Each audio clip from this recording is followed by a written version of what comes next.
हाँ, तो सभी विद्यार्थी कक्षा 9 के ध्यान देंगे। आज की क्लास में हमें क्या क्या पढ़ना है। तो इससे पहले हमने प्रश्नावली 1.1 पढ़ी है। अब आज हम 1.1 और 1.2 को पढ़ने जा रहे हैं। ध्यान देंगे, इन प्रश्नावलियों को पढ़ने से पहले कुछ परिभाषाएं हैं जो आपको समझनी है, जिसमें पहली है अपरिमेय संख्याएं। आपने पीछे की क्लास में पढ़ा कि परिमेय संख्या वे होती हैं जो P/Q रूप में लिखी जाती हैं। अब अपरिमेय संख्या की जब बारी आती है तो आप समझोगे कि वे संख्याएं जो P/Q रूप में लिखी नहीं जाती हो वे सभी अपरिमेय संख्या कहलाती हैं। जैसे यहाँ पर मैंने लिखा है √2, √5, √15 यानी रूट की सभी संख्याएं, और पाई जिनके साथ में पाई लगा हुआ है वो संख्याएं, और जो अनावर्ती दशमलव की संख्याएं हैं, जैसे देखिए यहाँ पर 1 के बाद में 1 0 आया, फिर 2 आ गया, 3 आ गया, 4 आ गया, अगला 5 6, यानी ये कभी रुकेंगी नहीं। तो ऐसी सभी संख्याएं अपरिमेय संख्या कहलाती हैं। दूसरा जो परिभाषा है आपके लिए वो है वास्तविक संख्या, रियल नंबर। तो वे संख्याएं जिनमें परिमेय और अपरिमेय दोनों मिला दें, अर्थात परिमेय और अपरिमेय का जो संग्रह होता है वो होती हैं वास्तविक संख्याएं। जैसे 1/2, 3/4, 5/6, ये सब क्या है? वास्तविक संख्याएं। अब इन वास्तविक संख्याओं के अंदर दो भाग होते हैं, एक तो होता है शांत दशमलव और एक होता है अशांत दशमलव। आपको समझना है, नाम से ही पता पड़ रहा है शांत दशमलव, यानी जो शांत हो जाए। तो शांत गणित में कैसे होता है कि जब आप अंश में हर का भाग देंगे तब वो भाग कहीं न कहीं एक चरण में, 2 चरण में, 3 चरण में, या ऐसे समझो कि भाग 1 बार, 2 बार, 3 बार, कभी न कभी उसका शेषफल 0 आ जाएगा। तो ऐसे जो दशमलव होते हैं जिनका शेषफल अंत में 0 आ जाता है उसको कहते हैं शांत दशमलव। और दूसरा होता है अशांत दशमलव, यानी वो परिमेय संख्याएं जिनमें हम भाग दें 2 चरण, 3 चरण, या ऐसे समझे 1 बार भाग गया, 2 बार गया, 3 बार गया, 4 बार गया, लेकिन फिर भी बार बार भाग देने के बावजूद भी यदि शेषफल 0 नहीं आए तो ऐसी संख्याओं को अशांत दशमलव कहते हैं। तो हमें इन बातों को सीखते हुए आगे बढ़ना है और फिर प्रश्नावली 1.2 पर आना है। तो प्रश्नावली 1.2 इसी पर है। जैसे आपका इसमें पहला सवाल ये हाँ और ना में पूछा गया है, तो आप गौर करेंगे। पहला सवाल है प्रत्येक अपरिमेय संख्या वास्तविक संख्या होती है। आपका पहला जो सवाल है उसने पूछा है, अभी अभी मैंने आपको बताया कि वास्तविक संख्या क्या होती है। परिमेय और अपरिमेय संख्याएं अगर हम दोनों का संग्रह कर दें यानी उनको मिला दें तो वो संख्या होती है वास्तविक। और उसी में ये सवाल आ रहा है कि अपरिमेय संख्या वास्तविक संख्या होती हैं। तो आप लिखेंगे इसका उत्तर हाँ, इसका उत्तर आप हाँ में देंगे। सत्य है ये चीज़, क्योंकि परिमेय संख्या और अपरिमेय संख्या दोनों ही वास्तविक संख्या होती हैं। दूसरा है कि एक सरल रेखा का प्रत्येक बिंदु √m के रूप में होता है और √m प्राकृतिक संख्या है। तो आपने पढ़ा कि प्राकृतिक संख्याएं 1 से शुरू होकर यानी गिनती की संख्याएं होती हैं। तो आप लिखोगे कि √m प्राकृत संख्या नहीं है, अर्थात ये जो तथ्य है वो गलत है।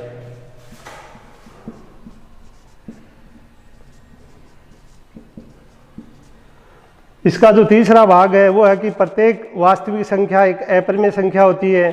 तो आप लिखेंगे परिमेय और अपरिमेय संख्याएं वास्तविक होती है। प्रत्येक अपरिमेय संख्या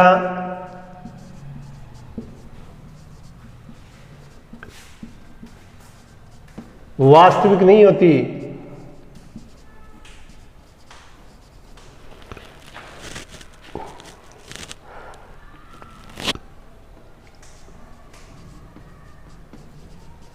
अर्थात जैसे आप अगर हम ये लिख दें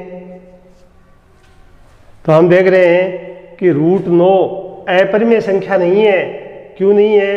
क्योंकि हम जानते हैं कि रूट का मान, इसका जो वर्गमूल है 3 का वो 9 होता है। तो रूट में से इस संख्या को अगर हम मान ज्ञात करेंगे तो इसका 3 आएगा।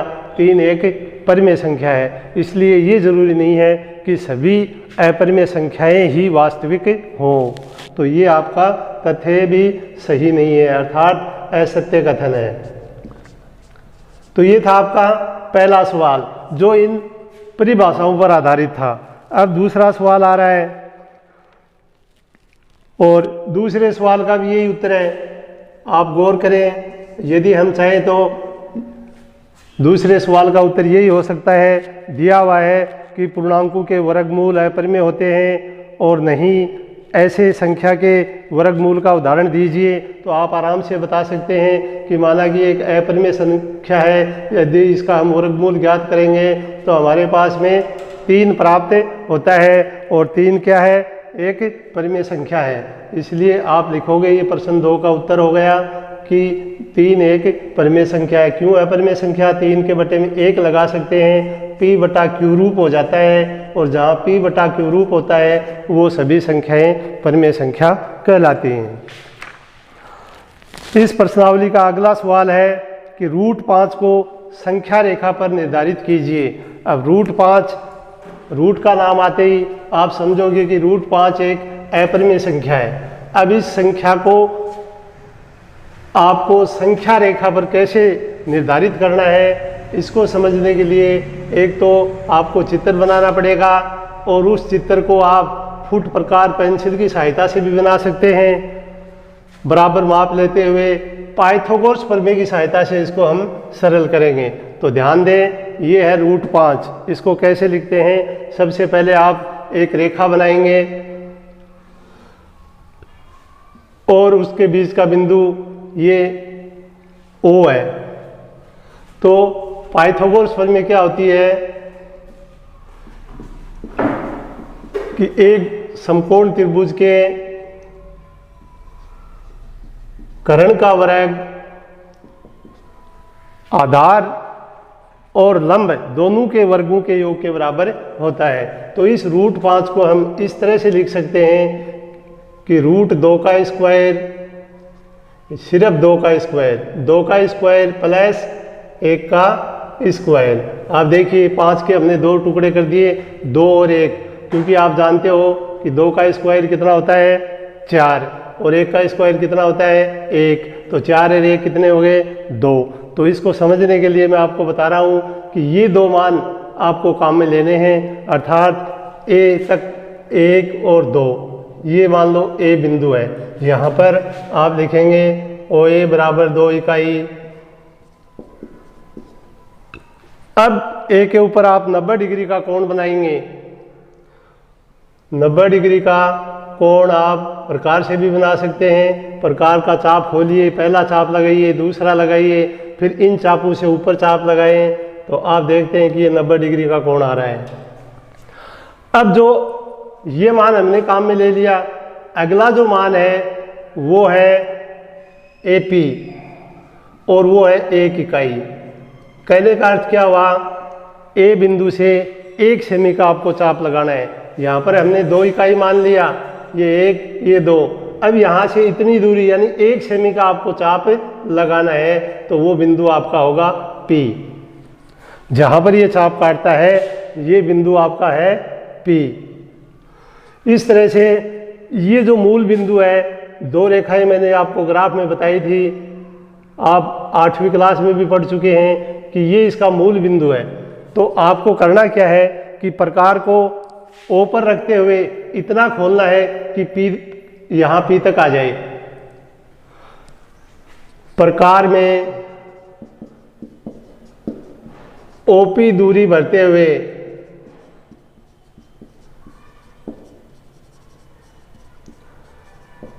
चाप को अक्ष रेखा,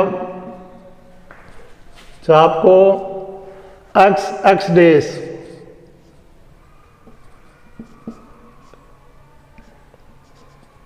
अक्ष डेश रेखा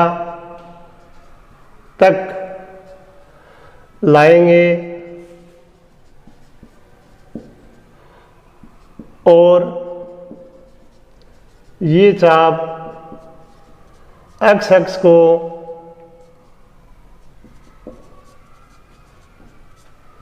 एक्स एक्स डेश रेखा को जहां मिलेगा यानी जिस बिंदु के ऊपर काटेगा वह बिंदु √5 होगा।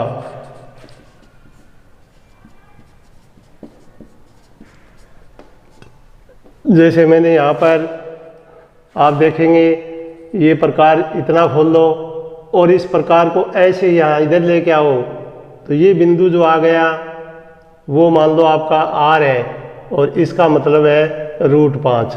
अब इसको इसकी सिद्ध में मिला देंगे ऐसे डॉट डॉट करके और इसको भी मिला देंगे। इस तरह से ये जो रूट इधर से जो प्रकार आ रहा है आपका, ये वाला प्रकार आप कितना खोलेंगे उसको समझना आपको। तो ये प्रकार की आपकी दूरी है जो संख्या रेखा एक्स एक्स को R बिंदु पर काटता है, इसे कहते हैं √5 की रचना करना। एक बार फिर समझेंगे बच्चे कि √5 का मतलब होता है 2 का स्क्वायर प्लस 1 का स्क्वायर। ये 2 नीचे खींचनी है आपको यहाँ करते हुए 1 और 2। यहाँ 90 डिग्री का कोण बनाना है प्रकार की सहायता से। अब इस 90 डिग्री के कोण को 1 इकाई काटना है, अर्थात ये 2 सेमी था तो ये 1 सेमी है, यानी ये जो दूरी है ये आपकी 1 सेमी आएगी और ये 1 सेमी आपको इस बिंदु से मिलाना है, डॉट डॉट करते हुए मिलाना है। उसके बाद में आपको प्रकार खोलना है जो कि ये O बिंदु है, यहाँ से इस प्रकार को खोलें और इस तरह से घुमाएं प्रकार को, और प्रकार को घुमाएंगे तो जिस बिंदु पर आकर ये लगेगा वही बिंदु आपका √5 होगा और उसको इस तरह से लिखकर दिखाएंगे। तो ये था आपका सवाल नंबर 3। चौथा सवाल इसकी रचना दी हुई है आपको। इसमें 2 उदाहरण और हैं, √2 और √3। ये भी आपको इसी तरह से आगे बढ़ते हुए इनको समझते हुए पूरा करना है, जिनको मैं आपको बता रहा हूँ कि आप कैसे करेंगे, ध्यान दें। तो अपने पास में जैसे वो परीक्षा के अंदर ये प्रश्न आ गया कि √2 को संख्या रेखा पर आपको निर्धारण करना है। इसका अर्थ ये हुआ कि √2 का जो चित्र है वो संख्या रेखा पर कैसे बनाएंगे। तो इसको सबसे पहले √2 को आप ऐसे लिखेंगे कि क्या 2 मान लिखें कि उनको जोड़ें तो मान √2 आ जाए। तो इस 2 की जगह आप लिखेंगे 1 का स्क्वायर प्लस 1 का स्क्वायर, और ये मैंने कहाँ से लिख दिया, पाइथागोरस प्रमेय से, पाइथागोरस। और ये पाइथागोरस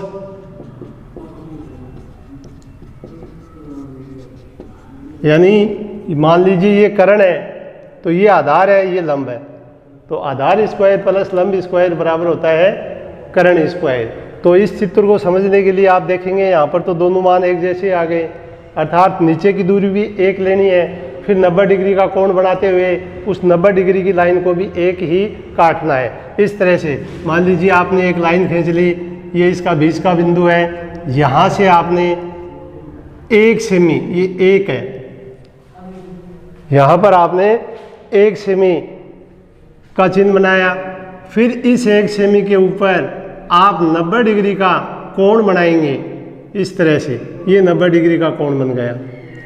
अब इस 90 डिग्री के कोण को 1 सेमी काटना है, क्योंकि ये दूरी 1 सेमी है तो ये दूरी भी क्या हो जाएगी 1 सेमी, यानी प्रकार को इतना खोलो जितना ये है उतना ये होना चाहिए, क्षैतिज और लंबवत, क्षैतिज और लंबवत दोनों 1 सेमी। तो इस तरह से हमने ए बिंदु से P तक, पहले हमने OA का मान कितना 1 इकाई, फिर AP का मान भी कितना 1 इकाई, इस तरह से दोनों मानों को हमने, फिर OP जितना प्रकार खोलकर, OP दूरी जितना प्रकार खोलकर चाप को x अक्ष की तरफ, x अक्ष तक लेकर आएंगे।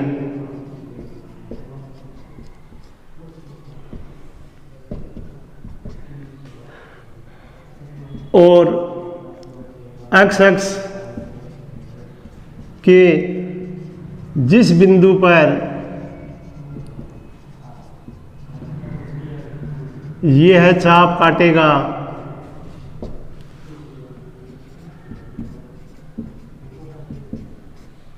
वह बिंदु √2 होगा।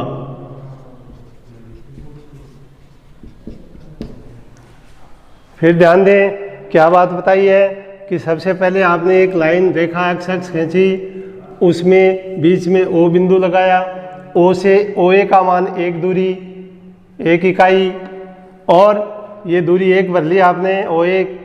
फिर ए बिंदु पर, ए पर 90 डिग्री का कोण, 90 डिग्री का कोण,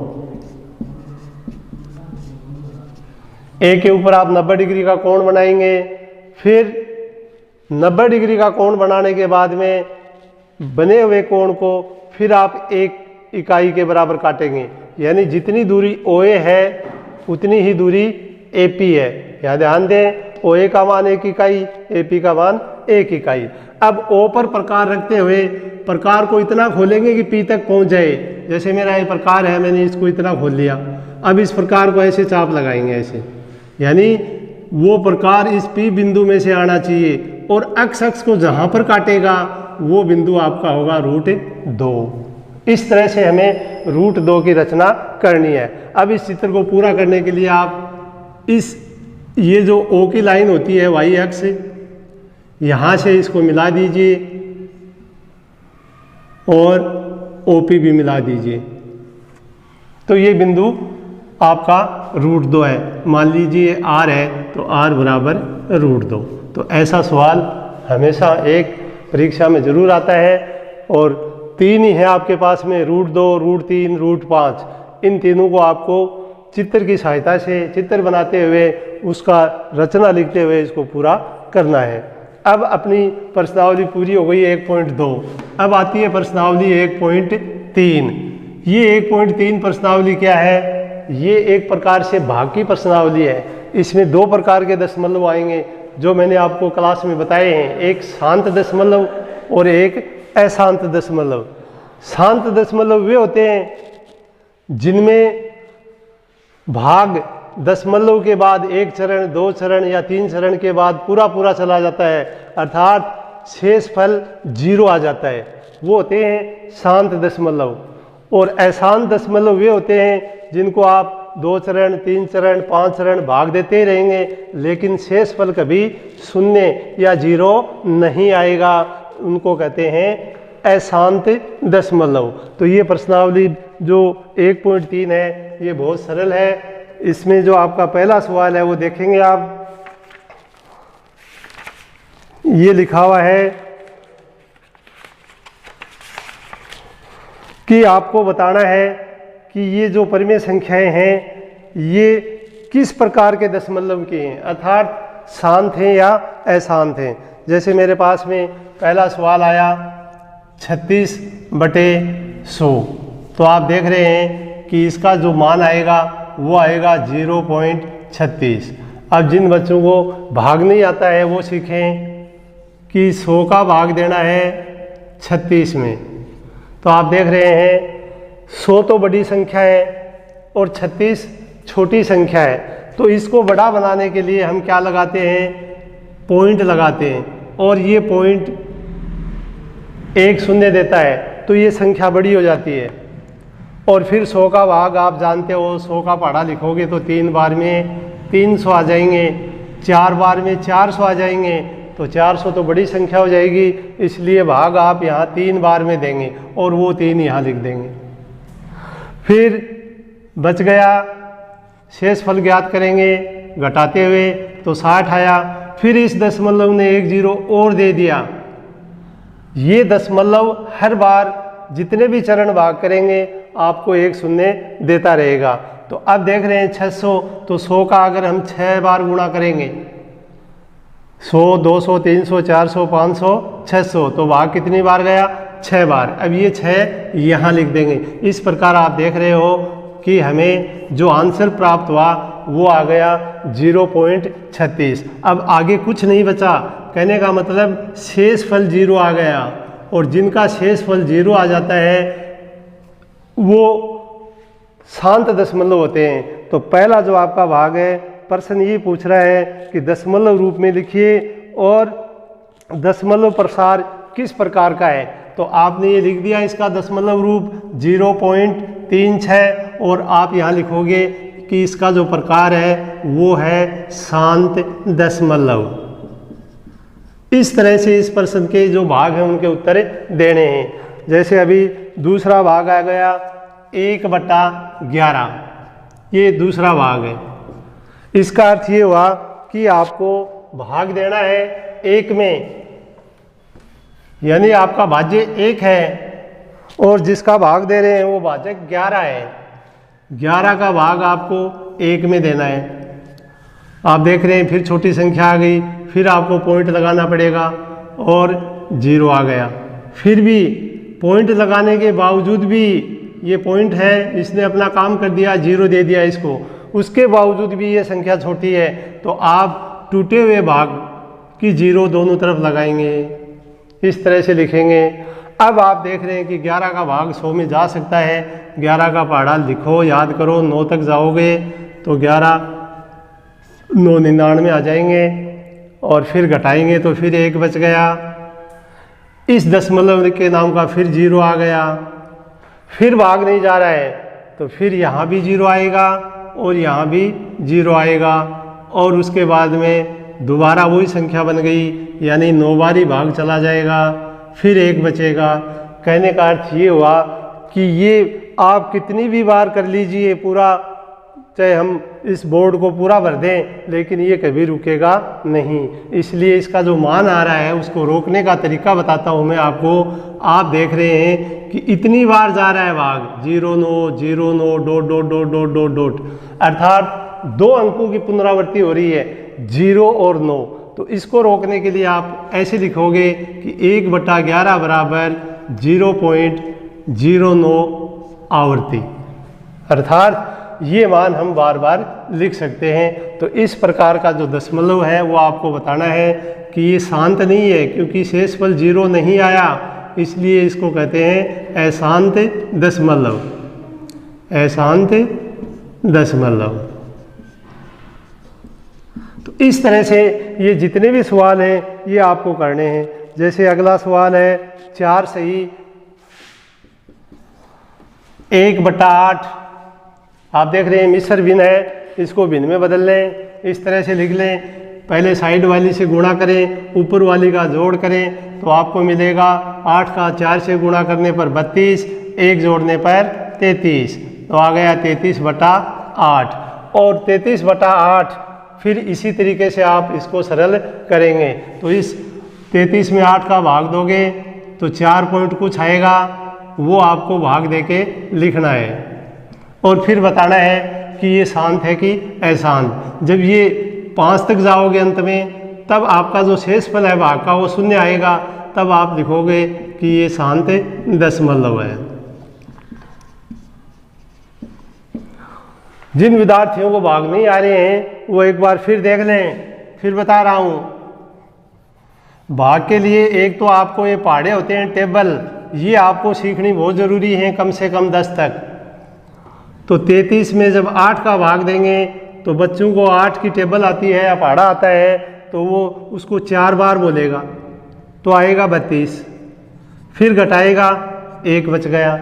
फिर आप देख रहे हैं आगे संख्या नहीं है तो पॉइंट लगा देंगे, इस पॉइंट के बदले 1 0 इधर आ गया। फिर 8 का भाग 10 में 1 बार जाता है, 8 एकम 8, फिर घटाएंगे तो 2 बच गया। फिर दशमलव के नाम का 1 0 आ गया।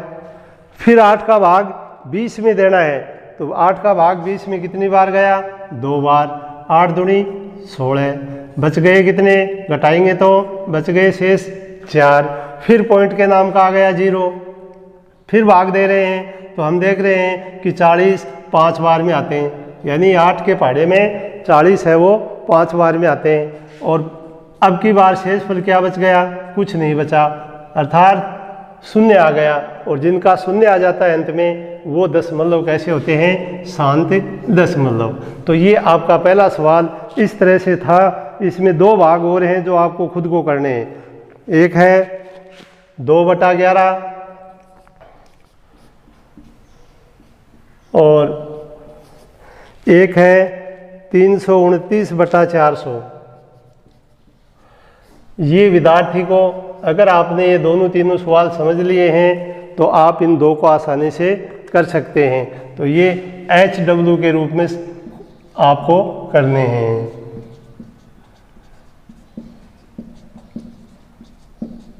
तो ये था आपका 1.3 प्रश्नावली का पहला सवाल। अब दूसरा सवाल आ रहा है कि 1/7 बराबर, आपको उत्तर दिया हुआ है कि 1 का 7 में भाग बराबर 0.41412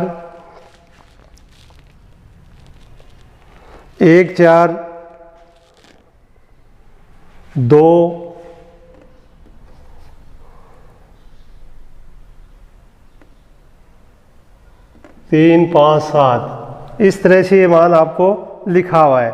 आपको बताना है कि क्या ये शांत या अशांत है। इसी तरह आपको यदि इसका मान इतना है तो 2/7 का कितना होगा, 3/7 का कितना होगा, 4/7 का कितना होगा। अर्थात जब हम 1 में इसका भाग देंगे, फिर भाग देना सीखें, 1 में 7 का भाग देना है तो आप लगाएंगे पॉइंट, तो ये हो गया 10, 7 एकम 7, कितने बच गए 3, फिर बन जाएगा 30, फिर भाग देंगे 4 बार 28, फिर बच गया 2, ये आ गया 0, यानी 7 दूनी 14, फिर बच गए 6, तो ये मान जो है वो हो जाएगा 60, 7 की टेबल बोलेंगे तो 56 8 बार आता है, फिर बच गए 40, फिर ये 5 बार आता है 35, फिर ये 5 बच गया 50, तो ये आ जाएगा 7 बार 49, फिर आप देख रहे हैं 1 आ गया, यानी इतना होने के बाद में फिर 1 आ गया। तो कहने का अर्थ क्या हुआ कि 1 का फिर 10 बन जाएगा, यानी ये भाग फिर यहाँ से शुरू हो जाएगा। 1 का बन जाएगा 10, ये वापस शुरू हो गया, फिर वही संख्या आएंगी 1 4 2 8 5 7, फिर आगे करेंगे तो वही संख्या आएंगी 1 4 2 8 5 7। तो कहने का अर्थ क्या हुआ, इस भाग को रोकने के लिए हम क्या करते हैं, इसके ऊपर ये आवर्ती लगा देते हैं। इस आवर्ती का मतलब ये है कि भाग कितनी भी बार दो आप, इतना ही मान प्राप्त होगा। अब आपने ये पूछा है प्रश्न ने कि 2/7 3/7 इस तरह से दिए हुए हैं 6/7 तक, तो आपको क्या करना है, इसको 2 से गुणा कर देना है, 3 से गुणा कर देना है, 4 से गुणा कर देना है और 5 से गुणा कर देना है। तो ये करते हुए आपको ये मान लिखना है। और प्रश्न नंबर 3 है P/Q रूप में व्यक्त कीजिए, यानी आपको भिन्न के रूप में लिखना है। आपका प्रश्न नंबर 3 क्या है, निम्न को P/Q रूप,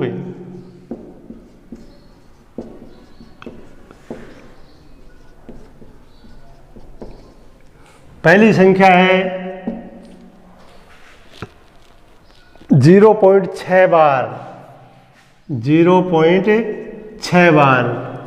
तो आप सबसे पहले इसको क्या करेंगे कि आपको करना क्या है कि माना ये 6 के ऊपर आवर्ती लगी हुई है, तो इसको ऐसे लिख सकते हैं कि ये 6 है, इसकी कोई सीमा नहीं है, कहीं तक भी आ सकता है। तो पहला काम तो ये सीखेंगे। फिर आप देख रहे हैं कि आवर्ती एक ही अंक पर आ रही है। यदि आवर्ती एक अंक पर हो तो 10 से गुणा करेंगे। विद्यार्थी ध्यान दें, यदि ये आवर्ती का चिन्ह ऊपर वाली ये जो माइनस दिखाई दे रहा आपको, इसको बोलते हैं आवर्ती। ये यदि 1 के ऊपर हो तो 10 से गुणा करेंगे, और मान लो ऐसे हो दो अंक ऊपर हो, जैसे मेरे पास में ये अंक है, तो ऐसे प्रश्नों को हम 100 से गुणा करेंगे। यदि ये 3 पर हो, जैसे 123 आ गए या 127 आ गए, कुछ भी आ गया, तो 3 अंक आ गए, 1 2 3, तो 3 अंकों वाली 0 यानी 1000 से गुणा करेंगे। तो ये आपको P/Q रूप में लिखने के लिए आपको सीखना है कि पॉइंट के आगे अगर एक संख्या है 10 से गुणा करो, दो पर है आवर्ती तो 100 से गुणा करो, और यही अगर 3 पर है तो 1000 से गुणा करो। तो पहला सवाल आप देख रहे हैं, यहाँ लिखोगे समीकरण 1 को 10 से गुणा करने पर, अर्थात 10 से x को गुणा करेंगे तो 10x आ जाएगा। अब जब इसको 10 से गुणा करेंगे तो इसका मान आएगा 6.666, कितनी भी बार लिख सकते हैं इसको। कहने का अर्थ क्या हुआ कि पहले 0 पॉइंट था, अब आ गया 6 पॉइंट, तो ये आपका दूसरा आ गया। अब समीकरण 2 में से 1 को घटाएंगे और यहाँ लिख देंगे समीकरण 2 में से समीकरण 1 को घटाने पर। अब घटाने का भी वही तरीका है। समीकरण 1 तो ये है आपका x बराबर इतना, और ये 10x बराबर इतना, तो आप देख रहे हैं बीच में बराबर का चिन्ह है, तो बायां भाग तो बाएं में से घटेगा और दायां भाग दाएं में से घटेगा, अर्थात 10x माइनस x बराबर 6.666 कितनी भी बार माइनस 0.666 कितनी भी बार लिख देंगे। इस तरह से आप इसको घटाएंगे। तो आप देख रहे हैं 10 में से x यानी 1 गया तो बच गया 9x, और यहाँ ये 6 घट रहे हैं और 6 में से 0 गया तो 6 बच गया, 6.000, तो पॉइंट के आगे 0 लगाने की आपको आवश्यकता नहीं है।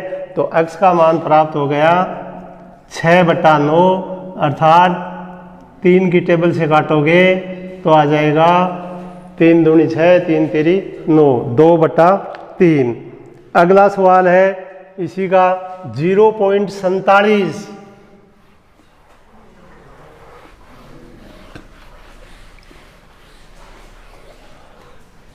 इस सवाल का जो दूसरा भाग है वो है 0.47, और इसके 47 है, इसके ऊपर बार लगा हुआ है।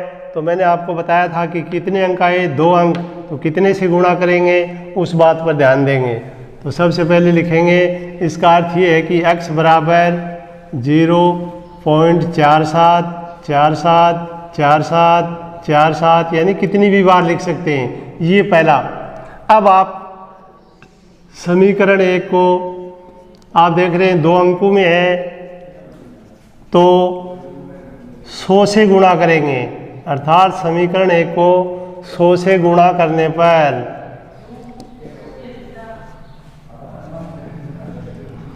अब जब इसको 100 से गुणा करेंगे तो इसका मान हो जाएगा 100x, और 100 से गुणा करेंगे तो पॉइंट 2 अंक इधर आ जाएंगे, अर्थात 47.47 कितनी भी बार लिख सकते हैं।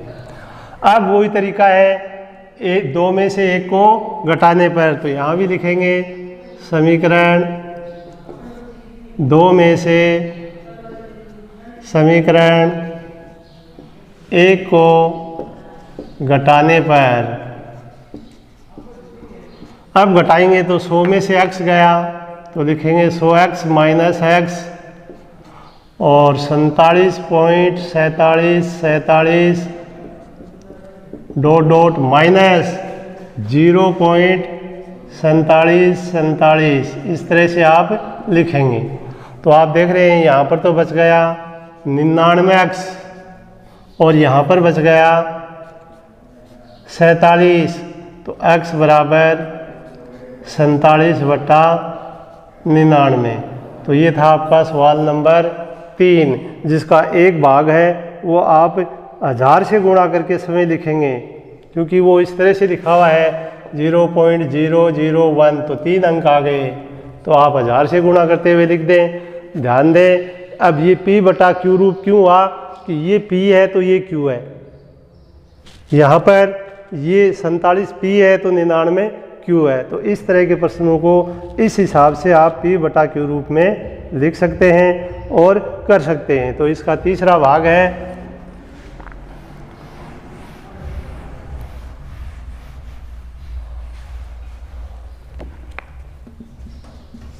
0.001, तो आप लिखेंगे x बराबर 0.001 001 001। फिर लिखेंगे समीकरण 1 को 1000 से गुणा करने पर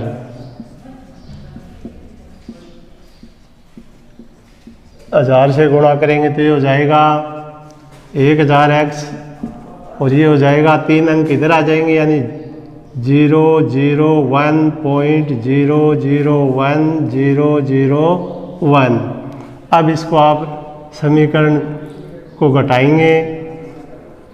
समीकरण 2 में से